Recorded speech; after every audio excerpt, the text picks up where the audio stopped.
Well, first of all, I just want to thank you for being here and for talking with us.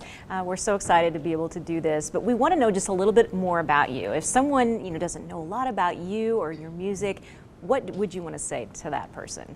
We call this music American rock and soul, and I think that's because it kind of transcends many genres. I've been in Nashville for quite some time, so I think that how Nashville's evolved and started to expand in its variety of music correlates really well with how my music has gone as well. There's some soul in there and funk and folk and of course elements of country, but there's a lot of camaraderie, and I find healing through writing music. So is there a type of music that's your favorite, or anything that specifically speaks to you more than another genre?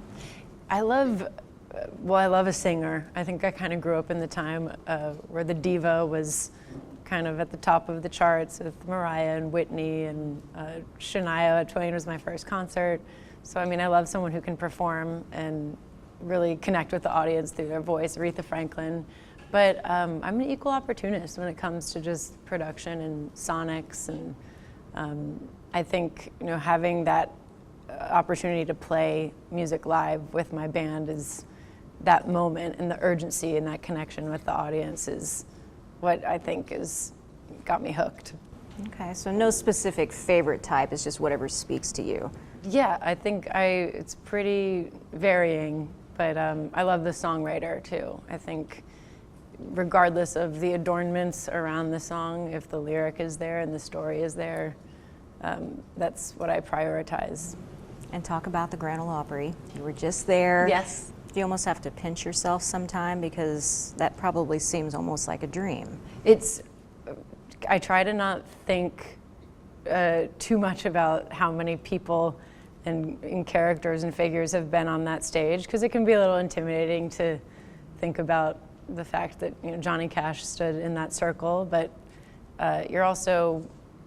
you try to take the honor and be welcomed into the family, because it really has a familial vibe when you walk through those doors, from the security guard who welcomes you to the host of the evening. Everyone is doing their best to make it a great experience for all. How long have you been doing this?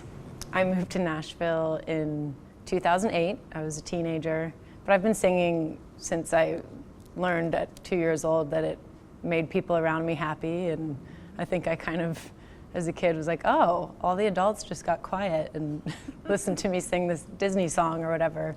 So I think singing has always been there, but professionally, I moved when I was 19 years old, and that's when I was off to the races. And where was home at that point? I grew up in Potomac, Maryland, right outside Washington, D.C., and was playing with a Bruce Springsteen tribute band when I was 15, because up until that time I had just been singing in church. So a friend of mine introduced me to this really hardworking Bruce Springsteen tribute band called the B Street Band, not the E Street Band, and they're still together. They've been together for 40 plus years, and that was my opportunity to kind of see that it's not just about being a good singer, it's about connecting with people who are seeking music out to escape just the rigors of life. And I was playing at bars on the Jersey Shore and being like, oh, this is what it's about. It's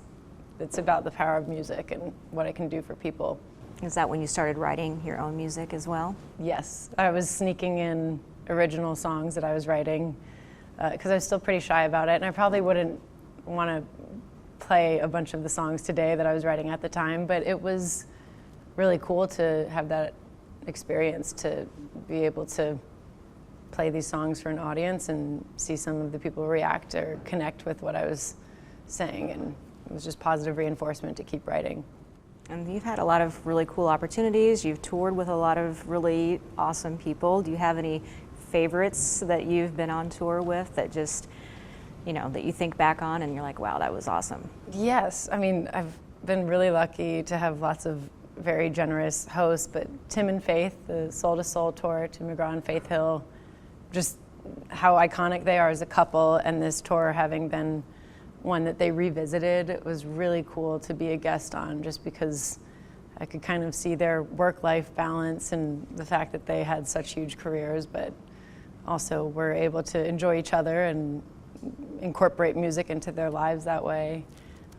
Kelly Clarkson was just an absolute champ. She wasn't feeling really well one night and could barely talk before the show, and then she's just on stage belting as if nothing had happened. So just seeing that professionalism and how welcoming she was to me and my band. We're going out with St. Paul and the Broken Bones at the end of this year, and they're just really dynamic, and his voice is insane, but also just the whole outfit's really compelling. So it's fun to play in front of all these different audiences. And Austin City Limits, we play that, but then we also play the Opry and Bonnaroo, and like really very different festivals, but the music seems to work in those spaces. So I don't question it. I just keep going and showing up. Exactly, and you've shown up here a few Yes. times, and I know there's a connection. Talk about how Southeast Missouri is special to you.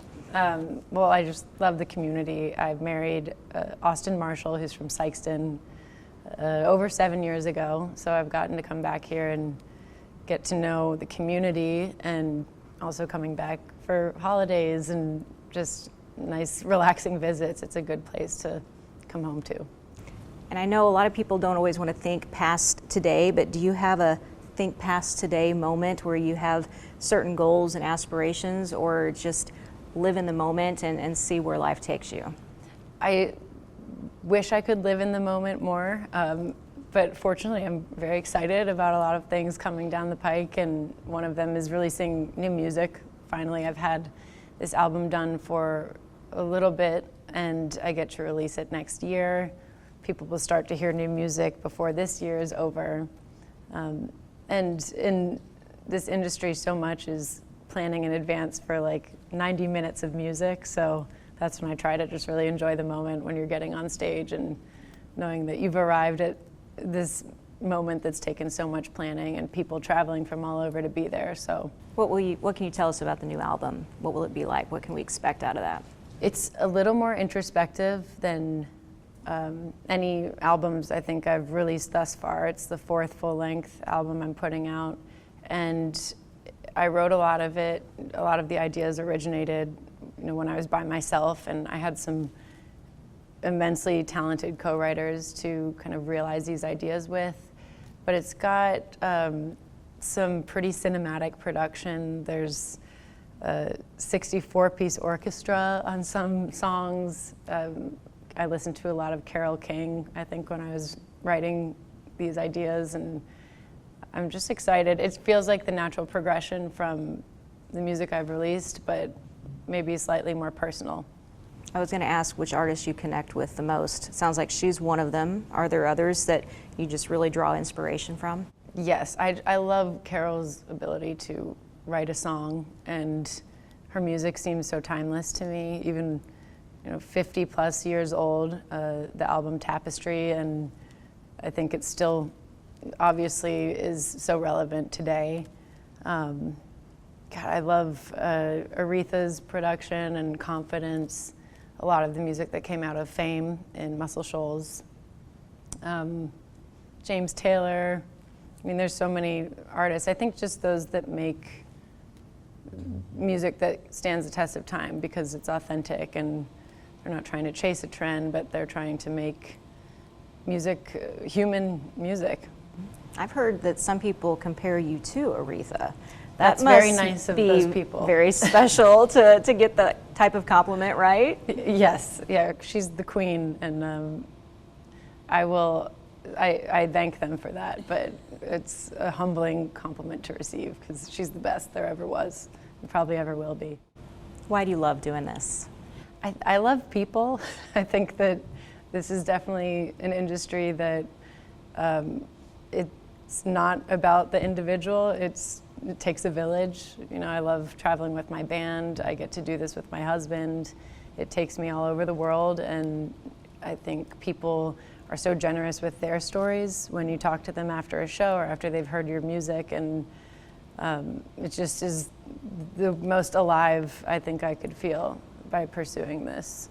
So luckily, very social person, and music keeps you connected. Do you have a favorite song that has just been one that you love to perform? Of my own? Yes, each and every time. My favorite song to perform kind of varies, but I always really look forward to a ballad called It's You, just because it's a really great moment in the evening. It's kind of a love song. There's definitely an opportunity to just full sail sing, and I think it's got a lot of dynamic within it. It's really powerful, but also very intimate. And you probably have some that you love to just rock out onto. Absolutely, yeah. We like to start pretty strong, so people shouldn't expect us to really ease into our set. We want to get people dancing kind of right from the jump.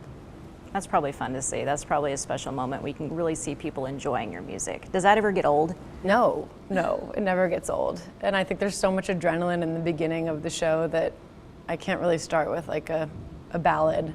And everyone's looking for that jolt of energy that you get from live music, so we figure we might as well not wait, just lay it on them right away. I guess just lastly, just how nice is it to be here in an area where people know you and love you and want to hear your music? How special is it to come back time after time? It's incredibly relaxing to come here, and obviously this is work.